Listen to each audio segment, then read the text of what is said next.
Hanau is a town near Frankfurt in Germany.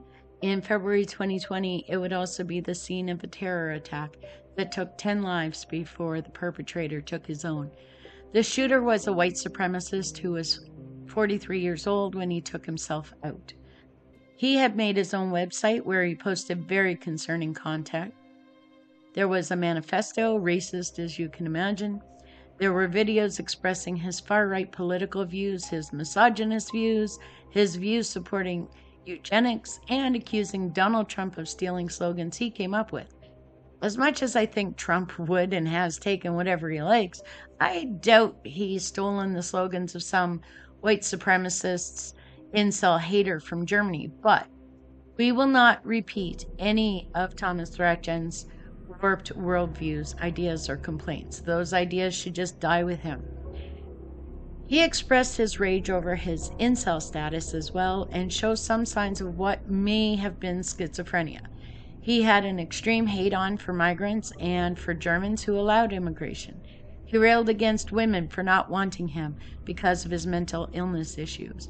Did he do anything to improve his lot in life and manage his warped thinking? No, he did not. Did he think being hateful was attractive?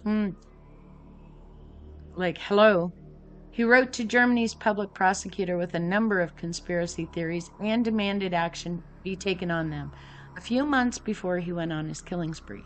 He believed he was being illegally surveilled. He got no attention from the authorities. Sadly, this dangerous man legally owned weapons, and he would use them on the night of February the 19th. He went first to the Midnight Bar in the Central Square and then to the Arena Bar and Cafe in Kesselstadt, where he shot and killed 9 people. While there were reports that the shooter was still at large, he had actually drove home and killed his mother and then himself. 5 of the victims were from Turkey, a country and people who have close ties to Germany for nearly as far back as time remembers, no matter what the far right and white supremacy has to think about that.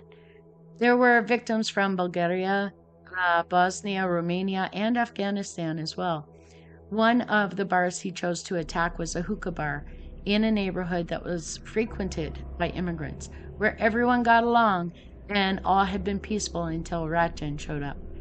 Only a week before, in response to growing concerns about right-wing violence in Germany, police throughout the country had detained 30 men who were suspected of planning attacks on minorities and on politicians. Also in response, security was tightened and police presence increased in areas that might be targeted for attack. Germany would also begin to change their firearms laws. And in Hanau, Rathjen's father, Hans-Gerd Rathjen, began to pick up where his evil son left off, writing to authorities with rants against immigrants, racist comments, and calls to rid Germany of foreigners.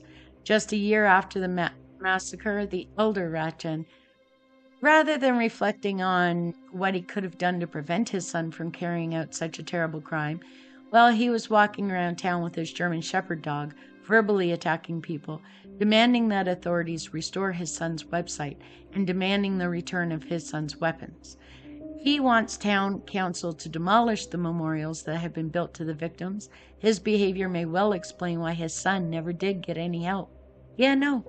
His son will be forgotten, and those he stole, remembered forever. Thank you for listening. If you're enjoying these videos and you want to see more, please click the subscribe button and hit those notifications so that you don't miss any uploads. We appreciate you. Thanks.